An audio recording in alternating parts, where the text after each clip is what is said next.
మీరు కొనసాగించవలసిందిగా మనం చేస్తున్నాం. అందరూ దయచేసి లేచి ముందుకు కూర్చున్నట్లయితే ఈ కోరికాల పండుగ ఆరాధనలో మనం ప్రారంభించుకుందాం.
మనం చేస్తున్నాం. శివరాత్రి నేర్చుకుంటాం.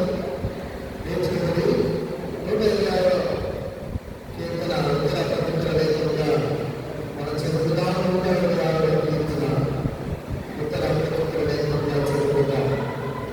చివరి వచ్చిన అందరం కలిసి చదువుకుంటాం. 126వ కీర్తన. సీయోనుకు తిరిగి వచ్చినవాడు యెహోవా చెరలో నుండి రప్పించినప్పుడు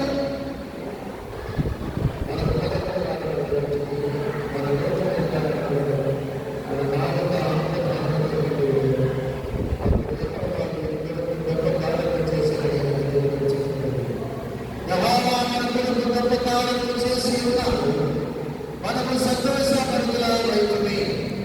దక్షిణ దేశంలో ప్రవాహంలో యెహోవా చెరపట్టుకున్న ఆ వారిని రప్పించి కన్నీరు విడిచిపెట్టువారు సంతోషగానంలో పడ్డారు. కలిసి అందరూ కలిసి జరుగుతున్నాం.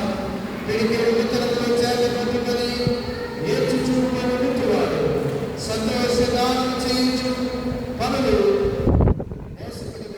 దేవుని వాక్యాన్ని గురించి ఆశీర్వదించుగాక. అందరూ కూర్చుంటాం.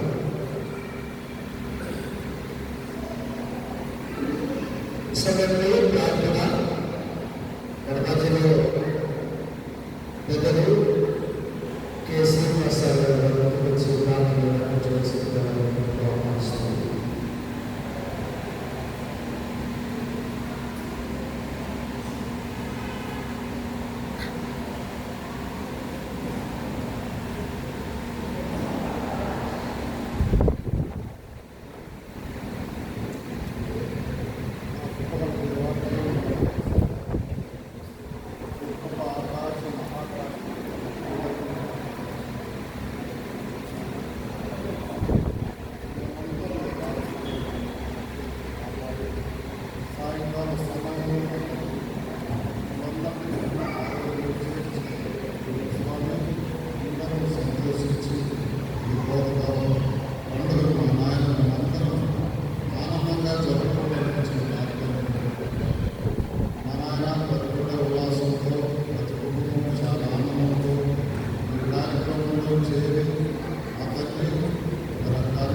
నిర్గమాకాండం గ్రంథము నిర్గమాకాండంలో 7వ అధ్యాయము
ఎవరు లేని పక్షంలో దేవుని యొక్క వాక్యాన్ని మనం ధ్యానించుకుందాం.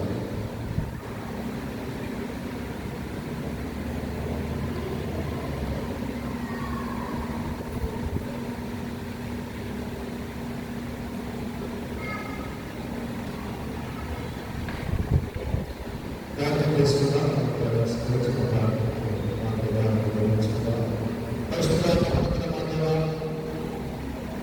స్థితించి మీరు కనపరిచి మీరు మానవులుగా ఆనందపడే సంతోష స్థితిని మీరు మానవులు వచ్చిన విధానాన్ని స్తోత్రం తెలుస్తూ వాక్యం జ్ఞానస్తులుగా వాక్య జ్ఞానంలో బలపరిచి నేను బయట పొందడానికి ప్రార్థన చేస్తూ యేసుక్రీస్తు నామమున ప్రార్థించి అని మేము నామకండి ఆమేన్. ప్రియ దేవుని సేవకులారా, ఈ సాయంకాల సమయంలో ఎంతో సంతోషకరమైన సమయంలో దేవుని మందిరంలో కృతజ్ఞత స్థితిని చూపిస్తుంటూ కోటికాల పండుగ మనం ఆచరిస్తున్నాం. ఈ కోటికాల పండుగ సందర్భంలో చాలా మంది స్టాల్స్ ఏర్పాటు చేసి చక్కని సేల్ వారు జరిగించారు. చాలా మంది వారు ఏర్పాటు చేసిన స్నాక్స్ కొన్ని సంతోషించి దేవుని మందిరంలో దేవుని కనపరిచారు. అందుకు బట్టి దేవుని చేసుకోవడంలో కలగడాక దేవుని యొక్క వాక్యంలో కూడా ఈ మాటలే రాయబడి ఉంటాయి. ఏమని అంటే దేవుడు మనకిచ్చిన దానిని బట్టి దేవుని యొక్క మందిరంలో మనము భుజించాలి, సంతోషించాలి, ఆనందించాలి. మనకు కలిగిన వాటిని దేవుని యొక్క మందిరంలో తీసుకుని వచ్చి వాటి ద్వారా దేవుని యొక్క మందిరంలో మనము ఆనందించాలి అని దేవుని యొక్క వాక్యము సెలవిస్తుంది. వచ్చి ఈ సమయంలో కోటికాల పండుగ సందర్భంలో 10 నిమిషాలు, ఒక 10-15 నిమిషాలు మాత్రమే దేవుని వాక్యాన్ని ధ్యానం చేసుకుందాం. ఈ కాలాంతమైన కాబట్టి చిన్నపిల్లలు ఉన్నారు, మన ప్రాంతానికి మీద మంచి వారు ఉన్నారు కాబట్టి 10 నిమిషాలు దైవవాక్య ధ్యానంలో మనము జరిగించుకుందాం. ఇంత మాట్లాడుతున్న గ్రంథంలో 23వ అధ్యాయం 14 నుంచి 17 వచనంలో యెహోవా దేవుడు ఇశ్రాయేలు ప్రజల గురించి ఆయన మాట్లాడుతూ ఆయన చెప్పిన మాట ఏమిటి అంటే, సంవత్సరానికి 3 దేవుని యొక్క మందిరంలో తప్పకుండా పండుగను ఆచరించాలి.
దేవుడు నీకు సహాయం చేయలేదు. యెహోవానైన నేనే నిన్ను విడిపించాను, పరిశుద్ధుడైన నేనే నిన్ను రక్షించాను.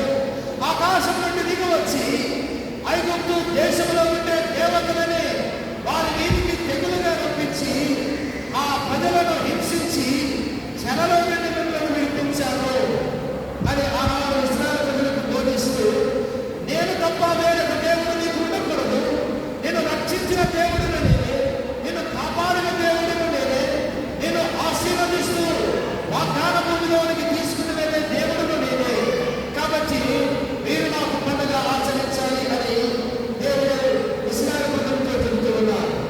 అయితే 2024 సంవత్సరంలో ఉన్న మనకు ఆ పండుగ ఏ విధంగా సరిపోల్చగలుగుతాము అంటే, మనము కూడా చెరలో ఉన్నాం, పాపము చెరలో ఉన్నాం, పాప బలహీనతల చేత ఈ లోక భారము చేత ఉండగా యేసుక్రీస్తు ప్రభువారు 2024 సంవత్సరాల క్రితము మనలను ఆ చెర నుండి విడిపించుటకు ఆయన మనలను రక్షించారు. కాబట్టి యేసుక్రీస్తులో మనకు విడుదల ఉన్నది. యేసుక్రీస్తులో మనకు మన భారమును, ఈ లోకంలో ఉండే పాప భారమును ఆయన తీసివేసి ఉన్నాడు. కాబట్టి ఈ లోకములో మన పాపమును క్షమించి మన పాప భారమును విడిచిపెట్టించిన యేసుక్రీస్తును తండ్రి అయిన యెహోవా దేవుడిని, త్రియేక దేవుడైన దేవుడిని మనము ఆరాధించే వారిగా మనకు ఉండాలి. ఆనాడు ఇశ్రాయేలు ప్రజలకు కోతకాల పండుగ అనే మాటను ఉపయోగించారు. వారికి భూమి లేదు, చెరలో ఉన్నారు. వారికి ఐగుప్తులో నుండి విడిపించి పాలు నీళ్లు ప్రవహించే ఆ కనాను దేశాన్ని చూపించి, మీరు ఆ కనాను దేశంలో మీరు విత్తనాలు విత్తాలి, మీరు పంటలు కోస్తారు, ఆ పంటకు కావలసిన వర్షమును నేను ఇస్తాను, ఆ పంటకు కావలసిన ప్రతి ఆశీర్వాదాన్ని నేను ఇస్తాను. మీరు ఎప్పుడైతే ఆ పంటను కోస్తారో ఆ పంటలో నుండి ప్రథమ ఫలమును నా మందిరంలోనికి మీరు తీసుకురావాలి. 2024 సంవత్సరంలో ఉన్న మనకు కూడా దేవుడు అదే మాట చెబుతూ ఉన్నాడు. ఇదిగో నీ పాపమును క్షమించాను, నీకు రక్షణనిచ్చాను, నీకు విమోచననిచ్చాను, నీకు స్వస్థతనిచ్చాను. మరి నీ జీవితంలో నుండి నీవు దేవునికి ఇవ్వక నీవు వెనకాలకూడదు. దేవుడు నిన్ను ఆశీర్వదించి నిన్ను దీవించాడు. కాబట్టి పాపములో నుండి మనకు విడిపించి రక్షణ అనే పాలు దేవుడు ప్రవహించే ఆ రక్షణ ఆనందంలోకి దేవుడు మనం నడిపిస్తున్నాడు.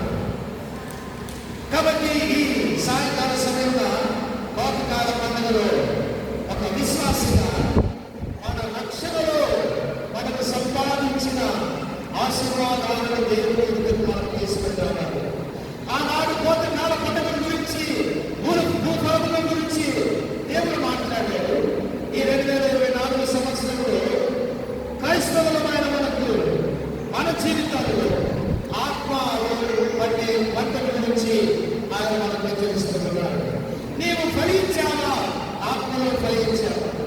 ఈ దినాన కేవలము బాహ్య సంబంధమైన వాటిని దేవుని యొక్కకు తీసుకుని వచ్చి రావడం కాదు, కానీ ఆత్మ సంబంధమైన ఫలాలను దేవుని దగ్గరకు మనం తీసుకెళ్తాం.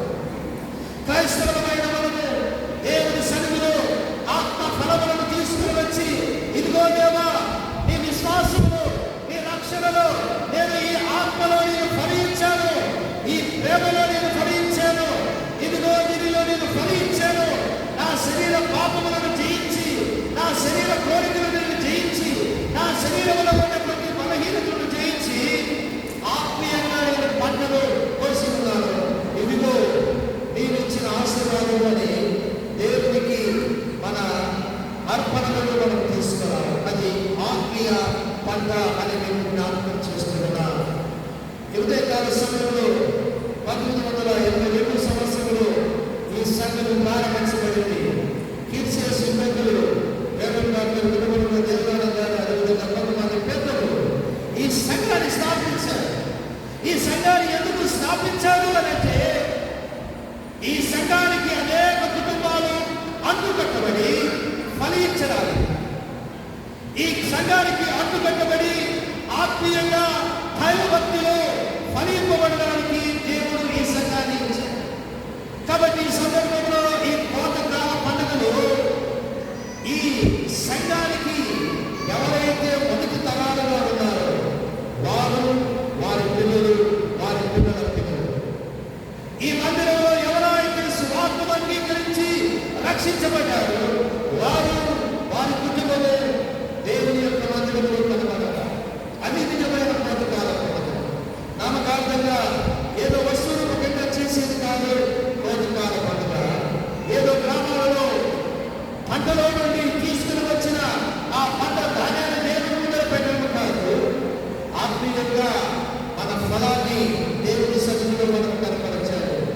మనము అట్టి ఆత్మీయమైన కోతకాల పండుగ చేస్తూ ఉన్నామా?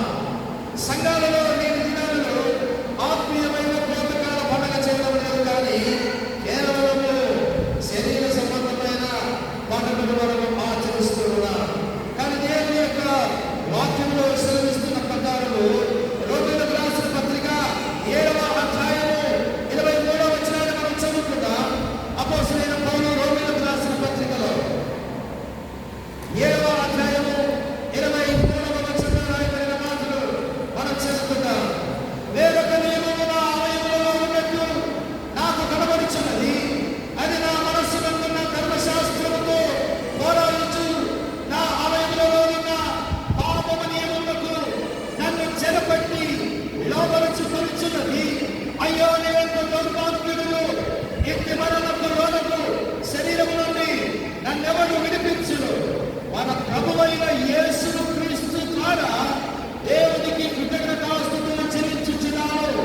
కాగా మనస్సు విషయంలో నేను దైవ నియమమునకును శరీర విషయంలో పాప నియమమునకును దాసుడనై ఉన్నాను అని అపోస్తలుడైన పౌలు అంటున్నాడు. సాయంకాల సమయంలో ప్రియ సహోదరి సహోదరులారా, అపోస్తలుడైన పౌలు అంటాడు కదా, నేను శారీరకంగా బలహీనుడనే, శారీరకంగా పాపానికి దాసుడనే, కానీ నా శరీరమును, నా ఆత్మను విమోచించే యేసుక్రీస్తు ప్రభువారు నాకు ఉన్నాడు. ఆయన నా ఆత్మను విమోచించిన వాడు, ఆయన నా పాపమును క్షమించిన వాడు. అందుకని అంటున్నాడు కదా 25వ వచనంలో, యేసుక్రీస్తు ద్వారా దేవునికి కృతజ్ఞతాస్తుతులు చెల్లించుచున్నాను. నా ఆత్మను రక్షించిన యేసుక్రీస్తును బట్టి నా శరీరములో పాప నియమము ఉండగానే, పాప బలహీనత నాకు ఉండగానే యేసుక్రీస్తు ద్వారా నాకు శక్తి లభిస్తుంది. యేసుక్రీస్తు ద్వారా నాకు పాప విమోచన కలుగుతుంది. యేసుక్రీస్తు ద్వారా నాకు పాపమును ఓడించే శక్తి నాకు లభిస్తుంది. యేసుక్రీస్తు ద్వారా అపవాదిని జయించే శక్తి నాకు దొరుకుతుంది. అందుకని అంటాడు కదా, శరీరకంగా పాపము నియమలకు దాసుడై ఉన్నాను, కానీ మనస్సు రీతిగా యేసుక్రీస్తుకు దాసుడై ఉన్నాను. అందును బట్టి దేవునికి స్తోత్రములు, కృతజ్ఞతాస్తుతులు చెల్లించుచున్నాను అని అపోస్తలుడైన పౌలు అంటున్నాడు. ప్రియ సంఘమా, ఈ సాయంకాల సమయంలో మనము మన రక్షకుడైన యేసుక్రీస్తును ఘనపరుస్తూ ఈ పాప శరీరాలలో పాపమునకు దాసులు కాక, ఈ పాప శరీరమును మహిమ శరీరముగా మార్చుటకు శక్తివంతుడైన యేసుక్రీస్తు ప్రభువారు మనకు తోడుగా ఉన్నాడని తెలుస్తూ ఆయనకు కృతజ్ఞతాస్తుతులు చెల్లించి కోతకాల పండుగను మనం ఆచరించేవాడిగా మనం ఉండాలి. తిమోతికి రాసిన మొదటి పత్రిక అంటున్నాడు. కీర్తన గ్రంథము 50వ అధ్యాయం చదువుకుందాం.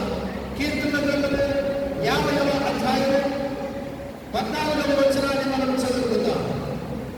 కీర్తన గ్రంథం 50వ అధ్యాయము 14వ వచనాన్ని మనం చదువుకుందాం. దేవునికి స్తుతియాగము చేయు, మహోన్నతునికి నీ మొక్కుబడులు చెల్లించు. ఆపత్కాలమున నీవు నన్ను గూర్చి మొరపెట్టుము, నేను నిన్ను విడిపించెదను, నీవు నన్ను మహిమ పరచెదవు అని దేవుని యొక్క వాక్యములు కీర్తనాకారుడు, ఆసాపు కీర్తనాకారుడు ఆయన అంటున్నాడు. దేవునికి నీ మొక్కుబడులు చెల్లించు. దేవుడు నీ జీవితంలో చేసిన మేలును జ్ఞాపకం చేసుకుంటూ దేవునికి కృతజ్ఞతాస్తుతులు చెల్లించు.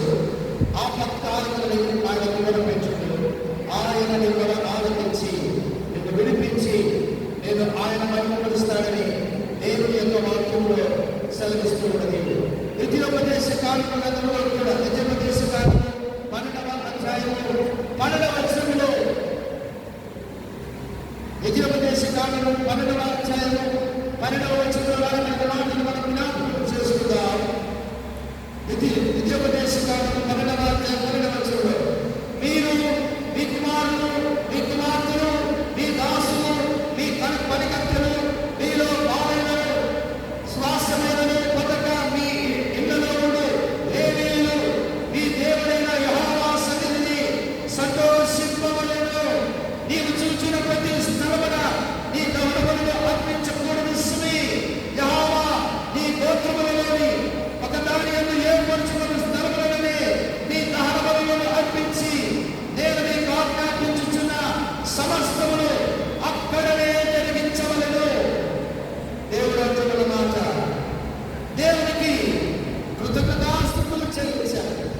మన పిల్లలతో, మన కుటుంబాలతో, మన పనికర్తలతో, మన దాసులతో దేవుడు మనకు నిర్ణయించిన దేవుని మందిరములో ఆయనకు కృతజ్ఞతాస్తుతులు చెల్లించాలి. ఆయన సన్నిధిలో మనము ఆనందించాలి.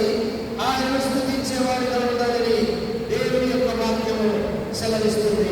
కాబట్టి ఈ సాయంకాల సమయంలో ఈ కోటకాల పండుగలో చేరుతున్న మీ అందరికీ మరొకసారి తెలియజేస్తున్న మాట, దేవుని మందిరంలో సంతోషించండి, దేవుని ఆలయంలో సంతోషించండి, దేవుని మందిరంలో మీ పిల్లలతో మీ కుటుంబాలతో మీకు కలిగిన వాటన్నిటితో దేవుని మందిరంలో సంతోషించండి. ఆయనకు మొక్కుబడులు చెల్లించండి. ఆయన మీకు తోడుగా ఉన్నాడు. ఆయన మిమ్మల్ని ఆశీర్వదిస్తాడు. ఆయన మీ జీవితాలను దీవిస్తాడు. కీర్తన గ్రంథంలో 50వ కీర్తనలో అంటాడు కదా, ఆ పక్కాలను నీవు మొరపెట్టగా నేను నిన్ను కరుణిస్తాను, నేను నీకు సహాయం చేస్తాను.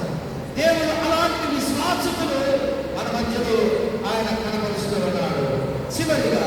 చివరిగా ఈ కోతకాల పండుగలో చివరిగా మన మాటలు ధ్యానం చేసుకుని మనం ముగిస్తాం. మత్తయి సువార్త 9వ అధ్యాయం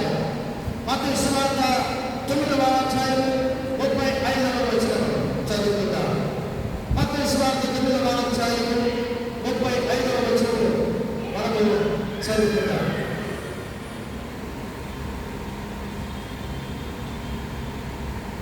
యేసు వారి సమాజ మందిరంలో బోధించుచు రాజస్వార్త ప్రకటించుచు ప్రతి విధమైన రోగములు ప్రతి విధమైన వ్యాధిని స్వస్థపరచుచు సమస్త పట్టణములను గ్రామములను సంచారం చేసి ఆయన సమూహములను చూచి వారు కాపరు లేని గొర్రెల వలె విసిగి చెదిరినందున వారి మీద కనికరపడి కోత విస్తారమే కానీ పనివారు కొద్దిగా ఉన్నారు కనుక తన కోతకు పరివారాన్ని పంపమని కోత యజమాని వేరుపడినని తన శిష్యులతో చెప్పారు. యేసుక్రీస్తు ప్రభువారు సంచరిస్తూ ఆయన దేవుని రాజ్య స్వార్థను ప్రకటిస్తున్నప్పుడు ఆయన వెంబడి చాలా మంది ప్రజలు వెంబడిస్తున్నారు. ఎందుకు వెంబడిస్తున్నారు అంటే ప్రజలందరూ కూడా సామాజికంగా చితికిపోయి ఎనిగిపోయి కృషించిపోయి బలహీనులుగా ఈ లోకంలో వారు జీవిస్తున్నారు. రాజకీయంగా మతపరంగా సామాజికంగా ప్రజలు మానవత్వముపై వారు నమ్మకము లేక విసిగిపోయి ఉన్నారు. ఎప్పుడైతే యేసుక్రీస్తు బోధన విన్నారో ఆయన వారిని స్వస్థపరుస్తున్నప్పుడు వారు చూశారు. ఆయన వారు ఆశీర్వదించి అనేకమైన అద్భుత కార్యాలు చేస్తున్నప్పుడు చాలా మంది ఆయన వెంబడించారు. ఎందుకంటే ఆయనతో నడిస్తే మా జీవితాలు బాగుపడతాయి, ఆయన వెంబడిస్తే మా బతుకులు బాగుపడతాయి. ఎందుకంటే ఈ లోకంలో ఉండే ఆ రాజ్య అధికారులు, సమాజము, ఆ యూదా మతము మా జీవితాలలో ఎలాంటి మార్పు తీసుకుని రాలేదు. యేసు క్రీస్తైనా మా జీవితాలలో మార్పులు తెస్తాడు అని వారి విశ్వాసంతో యేసును వెంబడించారు. అప్పుడు యేసు క్రీస్తు ప్రభువారు శిష్యులతో అంటున్నారు కదా, శిష్యులారా, నన్ను వెంబడించే శిష్యులారా, గమనించండి, తోట విస్తారంగా ఉంది, పనివాడు కొద్దివాడు సమాజంలో మార్పులు తెచ్చే పనివారు తక్కువగా ఉన్నారు. సమాజంలో బలహీనులను ఎక్కువగా ఉన్నారు. సమాజంలో నలిగిన వారికి సహాయం చేసేవారు కొద్దిగా ఉన్నారు. మత పేరున ప్రజలను హింసిస్తూ ఉన్నారు. రాజ అధికారుల పేరున ప్రజలను హింసిస్తూ ఉన్నారు. సమాజ పేరున అంటరాని కనుమనే ప్రజలను హింసిస్తూ ఉన్నారు. మానవుల మధ్య ఐక్యత లేదు, సమానత్వం లేదు. కాపులు లేని, ఒక నాయకుడు లేని ప్రజలుగా ఈ లోకంలో ప్రజలు జీవిస్తున్నారు. అందుకని యేసుక్రీస్తు ప్రభువారు చూస్తుంటారు కదా, కోత విస్తారంగా ఉంది. నా శిష్యులు 12 మంది, లేదంటే నా శిష్యులు 30 మంది, లేదంటే నా శిష్యులు 120 మంది, కానీ కోత విస్తారంగా ఉంది. సర్వ దేశములలో ఉండే ప్రజలకు సహాయం చేసేవారు, అండగా నిలబడేవారు, వారికి అండగా నిలబడే వారికి సహాయం చేసేవారు, వారి బలహీనతలో సహాయం చేసేవారు చాలా మంది కావాలి. అందుకని యేసుక్రీస్తు ప్రభువారు అంటాడు కదా, కోట విస్తారంగా ఉంది, మరి వారు పొందుతా ఉన్నారు. కాబట్టి ప్రార్థన చేయాలి. కాబట్టి ప్రార్థన చేయాలి. సాయంకాల సమయంలో మన సంఘంలో కూడా కోట విస్తారంగా ఉంది, పనివారు కొద్ది మంది ఉన్నారు. కోట విస్తారంగా ఉంది. మన మందిరంలో చాలా కుటుంబాలు ఉన్నాయి, చాలా కుటుంబాలు ఉన్నాయి. కానీ ఆ కుటుంబాలలో వారిని నడిపించేవారు లేరు, వారిని దేవుని ఎందుకు నడిపించేవారు లేరు. మనమేమో మన బిజీ లైఫ్లో మన విశ్వాసంలో మనం బ్రతుకుతున్నాము. కానీ యేసుక్రీస్తు ప్రభువారు అంటాడు కదా, ప్రాముఖ్యంగా ఈ కోటకాల పిల్లలు కనిపిస్తున్న మనతో కూడా మాట్లాడుతున్నాడు. ఇదిగో నీ సంఘంలో కోట పోయినప్పుడు పనివారు కొద్దిగా ఉన్నారు. శిష్యులారా, దేవుడిని ప్రార్థన చేయండి. మీరు ఆ కోటలో పాల్పొందులు పొందండి. దేవుని రాజ్య వ్యాప్తిలో మీరు పాల్పొందులు పొందండి. దేవుని రాజ్య వ్యాప్తి కొరకు మీరు పాల్పొందులు పొందండి అంటే ఈ సమయంలో నీ సమాధానం ఏంటి? నీ సమాధానం ఏంటి? మనం అనవచ్చు, నా వల్ల ఏమవుతుంది, నా వల్ల ఏమవుతుంది. గత 2 వారాల క్రితం కేరళ ప్రాంతంలో భయంకరమైన వర్షాలు, భయంకరమైన ఆ వరదలు, ఆ వాయనాడు ప్రాంతంలో 2 గ్రామాలను నేలమట్టం చేశారు. ఆ 2 గ్రామాలలో ప్రజల ఇళ్లను నేలమట్టం చేశారు. ఆ నీళ్లు, ఆ కొండ చర్యలు ప్రజలను ఆ మట్టి కిందలో వారిని పాతివేశాయి. ఒక్క మానవుడు కూడా వారికి సహాయం చేయడానికి ఆ సందర్భంలో ఎవరు ముందుకు రాలేదు. ఎందుకంటే అప్పటికే భీకరమైన వర్షాలు, వరదలు, భయపడుతూ ఉన్నారు ప్రజలు. అయితే భారత సైన్యం, మన ఆర్మీ వారు 33 గంటల్లో వారికి సహాయం చేయడానికి తెగిపోయిన ఒక వంతులను వారు 33 గంటల్లో వారు కట్టారు. ఎన్ని గంటల్లో? 31 గంటల్లో తెగిపోయిన ఆ మార్గాన్ని వారు కట్టి యువతల ప్రాంతంలో నుండి శిథిలమైపోయిన 2 గ్రామాలకు సరుకులు, నిత్యావసర వస్తువులు, త్రాగునీరు, మెడిసిన్, ఆహారము, వారికి సహాయ చేయడానికి మనుషులు తెగిపోయిన వంతెనలు కేవలం 31 గంటల్లోనే ఆ భయంకరమైన పరిస్థితుల్లో భారత ఆర్మీ కష్టపడి వారు ఆ వంతెనను కట్టి వారు ఒక గొప్ప కార్యాన్ని చేశారు. ఈ సాయంకాల సమయంలో ఈ మాటలు ఎందుకు చెబుతూ ఉన్నాను అంటే, మన సంఘంలో చాలా కుటుంబాలకు సంఘానికి వంతె తెగిపోయి సంబంధాలు తెగిపోయాయి. లేదంటే మన సంఘానికి కావలి పట్టణంలో ఉండే ప్రజలకు ఆ సత్సంబంధాలు తెగిపోయాయి. ఆత్మీయంగా ఆధ్యాత్మికమైన మార్గంలో నడిపించడానికి మార్గము తెగిపోయింది. అది ఆర్థికమైన విపత్తులు లేదంటే, ప్రకృతిపరమైన విపత్తులు లేదంటే, ఈ లోకంలో ఉండే శ్రమల ఏదైనప్పటికీ కూడా భారత సైన్యము పోరాడి నిలిచి ఆ వంతెనను ఏ విధంగా కట్టిందో సంఘముగా మన బాధ్యత కూడా ఉన్నది. సంఘముగా దేవుని మందిరాన్ని కట్టుటకు, దేవుని మందిరంలో ఉండే కుటుంబాలను కట్టుటకు, తెగిపోయిన ఆత్మీయ సంబంధాలను మనలా పునరుద్ధరించుటకు మన సంఘములోను, మన సమాజంలోను మన బాధ్యత ఉన్నది. ఎందుకు అంటే we are the soldiers of Jesus Christ. We are the soldiers of Jesus Christ. మనము యేసు సైనికులుగా ఉన్నాం. యేసు సైనికులు అంటే పిరికివారు కాదు. భారత సైన్యం కంటే గొప్పవారు. ఎందుకంటే యేసు క్రీస్తు శిష్యులు భూమినే తలకిందులు చేయగలిగిన శక్తులు. యేసు శిష్యులు భూమిని తలకిందులు చేయగలిగినంత శక్తి కలిగిన వారు.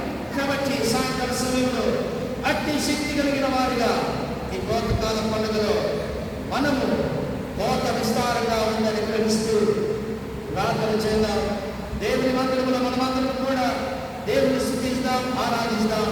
దేవుని ఎదుట మనము కృతజ్ఞతార్పణలు చెల్లిస్తూ శక్తివంతుడు, పరిశుద్ధుడు, అతి పరిశుద్ధుడు, కథలో రాయబడ్డాడు.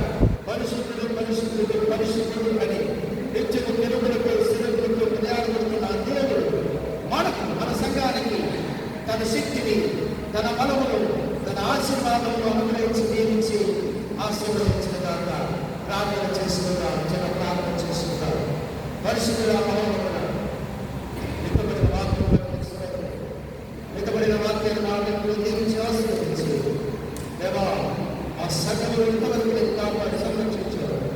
ఎదుగు రానున్న కాలమకి ఈ వాక్యానుసారంగా మా సంఘంలో ఉండే ఇంకా అనేకులను నేను బలపరిచేవాడిగా, కోత విస్తారంగా ఉంది, 10 వాడు 9 వాడు ఉన్నవాడిని నీ మందిరంలో నీ పని చేయుటకు ఎవరో వస్తారు, ఏదో చేస్తారని నిర్లక్ష్యంతో కాక బాధ్యత కలిగి పని చేసే మనస్సును మేము కలిగి ముందుకు సాగుటకు కృపను అనుగ్రహించమని యేసుక్రీస్తు నామమున ప్రార్థించి అడిగి వేడుకుంటున్నాను మా తండ్రి.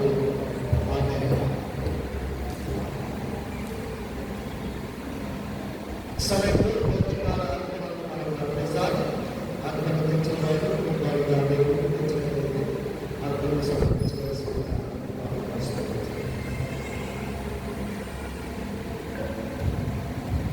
కుటుంబాలుగా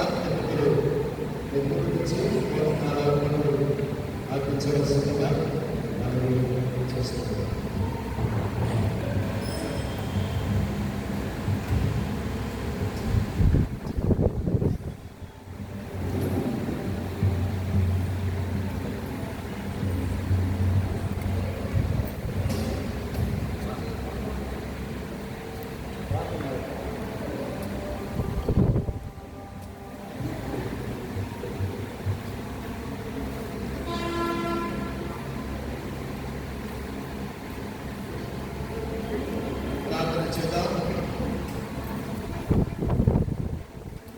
పరిశుద్ధుడా మహోన్నతుడా తండ్రి,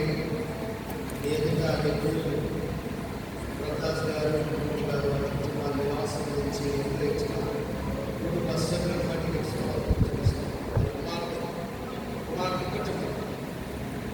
జ్ఞాపకం చేసుకుంటారు.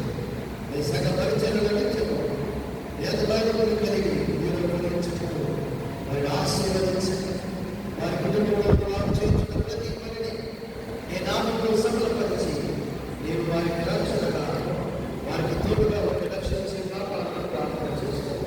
యేసుక్రీస్తు నామమున ప్రార్థించి అడిగివేడుకుంటున్నాము తండ్రి.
భవిష్యత్తులో ప్రార్థన చేస్తున్నాము, మాత్రం ప్రార్థన చేస్తున్నాము. దేవా వారిని ఆశీర్వదించండి, వారి అవసరం రావడంతోనే సహాయం అనుగ్రహించి, వారు చేస్తున్న కష్టాలన్నింటినీ మీరు దీవించి అభివృద్ధిని అనుగ్రహించి నేను మహిమ పొందమని కేవలం అపాయం తొలగించి నిరక్షణ వారికి అనుగ్రహించమని పాప క్షమాపణ అనుగ్రహించి దీవించమని యేసుక్రీస్తు నామమున ప్రార్థించి వేడుకుంటున్నాము తండ్రి. ఆమేన్.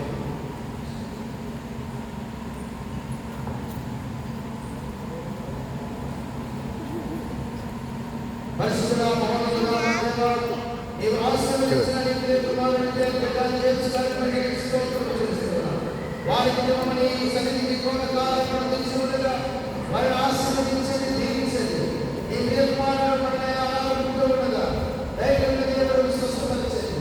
తనకు స్వస్థతను అనుగ్రహించి అందరికీ శాంతి సమాధానం అనుగ్రహించి కుటుంబ అవసరాలకు సహాయం అనుగ్రహించి దేవా వారు చేసిన ప్రతి పనులు నీ కాపుదలను ఆలోచనలు అనుగ్రహించి వారికి దీవించి ఆశీర్వదించమని ఆరోగ్యం చేత సంతోషం చేత నీ రక్షణ అనుగ్రహించి దీవించమని యేసుక్రీస్తు నామమున ప్రార్థించి వేడుకుంటున్నాము తండ్రి. ఆమేన్.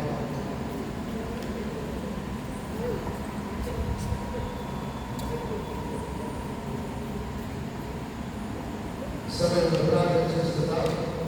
పరిశుద్ధ మహోన్నతుడా దేవా, ఈ సాయంకాల సమయంలో స్థానిక సిసి యావనస్తులు జయ ఊర్వశి దగ్గర సుప్రియ దగ్గర సోని వారిని సన్నిధికి కోనకాలను తెచ్చుకున్నట్లుగా దేవా వారిని దీవించండి, ఆశీర్వదించమని ప్రార్థన చేస్తున్నాం. దేవా ఎవరి కాలంలో వారికి పిల్లలుగా నీ ప్రియలను ఆశీర్వదించండి. జయవారిని సుప్రియను సోనిని మీరు ఆశీర్వదించి వారి పిల్లలను వారి భవిష్యత్తులను కాపుదలను అనుగ్రహించి ఎవరి కాలంలో నీ బలమైన సాక్షులుగా వారిని నిలబెట్టుటకు అపవాద శోధనలను తప్పించి అన్ని వైశ్యులలో నీ మహిమను వారి మీద ఉంచి నీవే వారిని గణపరచమని ప్రార్థన చేస్తూ యేసుక్రీస్తు నామమున ప్రార్థించి వేడుకుంటున్నాము తండ్రి. ఆమేన్.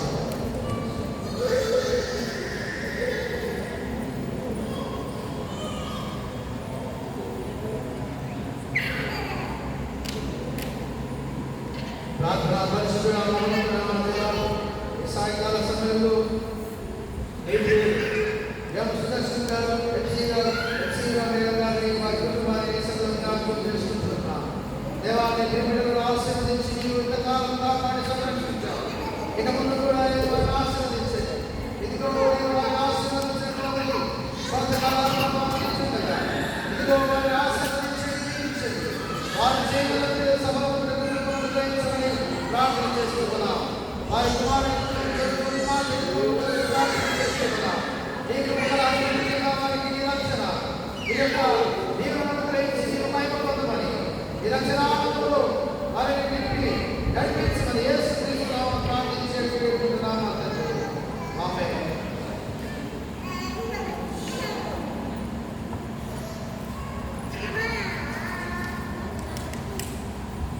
ప్రార్థన పరిశుద్ధుడా మహోన్నతుడా పరలోకమందున మా తండ్రి, ఈ లోకంలో నీ ప్రియ కుమారుడు జీ సుందరరాజు గారు వారి కుటుంబాన్ని ఆశీర్వదించి ఇంతకాలం కాపాడి సంరక్షించిన కాలం బట్టి నీకు స్తోత్రములు.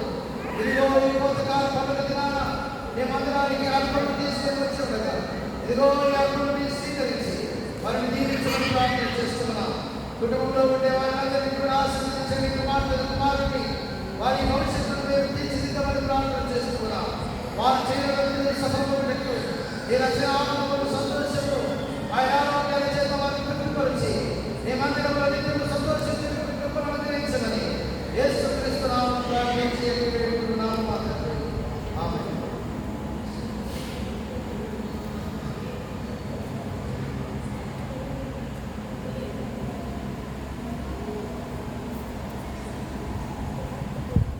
ప్రార్థన పరిశుద్ధుడా మహోన్నతుడా మా దేవా, నీ ప్రియ కుమారుడు మీ దయాళుగా నీ సన్నిధిలో ఈ ప్రత్యేకమైన సందర్భంలో ఈ కొంతకాలం ఈ కొంతకాలను అర్పిస్తూ ఉండగా ఇదిగో ఈ అర్పణను స్వీకరించి వారిని ఆశీర్వదించండి.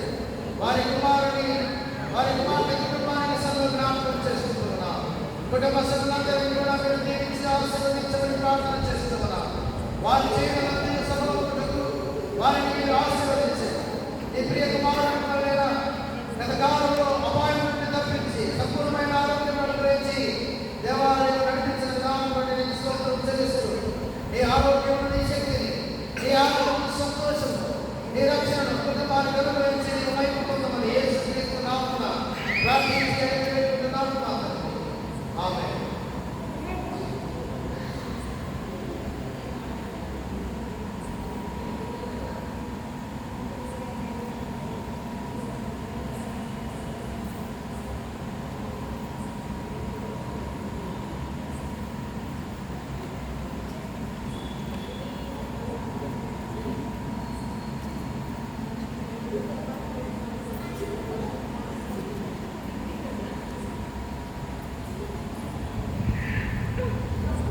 ప్రార్థించడం పరిశుద్ధుడా, మహోన్నతుడా, నీ ప్రియ కుమారుడు నీ దాసుడు కె శ్రీనివాస్ గారు వారి కుటుంబము నీ సన్నిధిలో నీవు వారిని ఆశీర్వదించి నీకు దీవించగలది.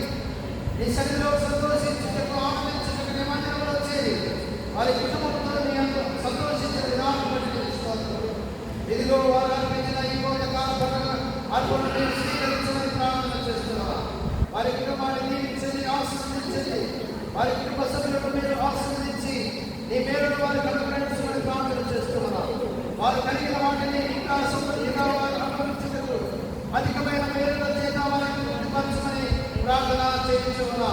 అదేవిధంగా ఈ కోతకాల పండుగలో ప్రత్యేకమైన స్థలం ఏర్పాటు చేసిన నీ ప్రియ కుమార్తె రాజేశ్వరి గారు వారు సేవ చేసిన దాంట్లో నుండి వారు తెచ్చిన ఏర్పాటు చేసి పంపగిస్తున్నా. దీవించండి, ఆశీర్వదించండి. కుటుంబానికి కావలసిన ప్రతి పరలోకపు దీవెన అనుగ్రహించమని వారికి నేను నిత్యము తోడుగా ఉండి వారు చేయడం తీరు సఫలమవుతూ నీవే వారికి తోడుగా ఉండి ఆశీర్వదించమని ప్రార్థన చేస్తూ ఈ రక్షణ సంతోషము వారికి అనుగ్రహించమని యేసుక్రీస్తు నామములో ప్రార్థించి అడిగివేడుకుంటున్నాము ఆమేన్.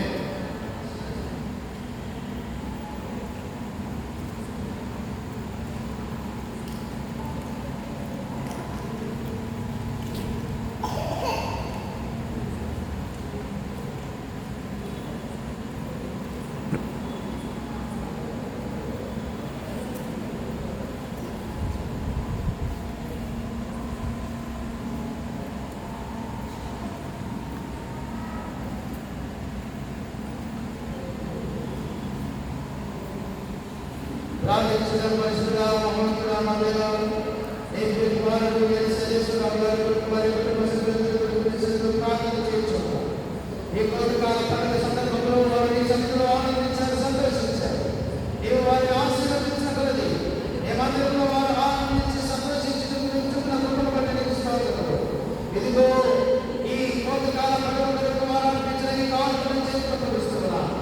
వారిని దీవించండి, ఆశీర్వదించండి. వారి కలిగి ఉన్న వాటిని మీరు ఆశీర్వదించండి. కుటుంబ సభ్యులను దీవించండి. వారి చేయడం సఫలం ఉండదు. నీ నామంలో వారిని దీవించమని ప్రార్థన చేస్తున్నా. ఆరోగ్యం చేత, సంతోషం చేత, రక్షణ ఆనందం చేత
సమయంలో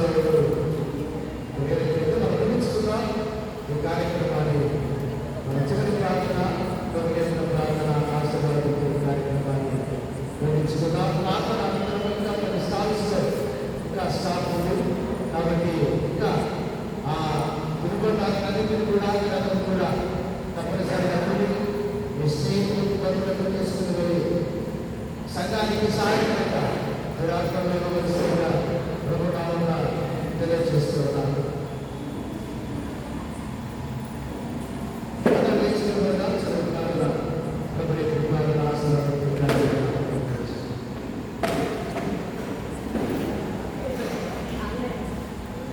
పరిశుద్ధ మహోన్నతుడా తండ్రి, మీకు ప్రేమ కలిగి జాతి కలిగిన మాకు ఈ లోకంలో నీ రక్షణ అంగీకరించి ఈ విశ్వాసంలో నడుస్తున్న మమ్మల్ని నీ కరుణ ప్రకాశం చేత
అర్పణలు అర్పించి వేడుకుంటున్నాము మా తండ్రి.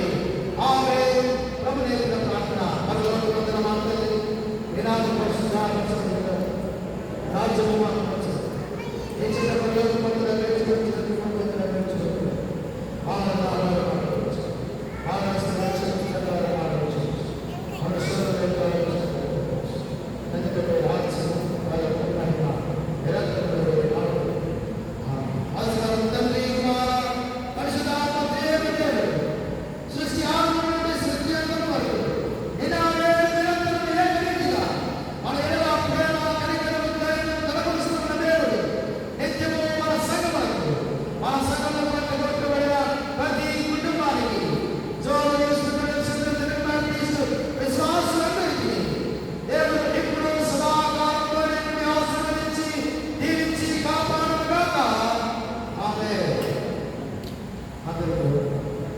ఓమ్మా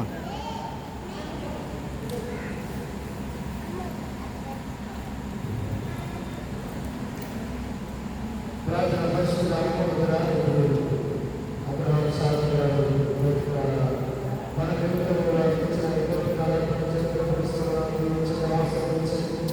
కుటుంబానికి దేవుడు అనుగ్రహించుకుంటారని చేస్తున్నాం. కుటుంబ సభ్యులు దేవా వారు చేసిన ఈ వారి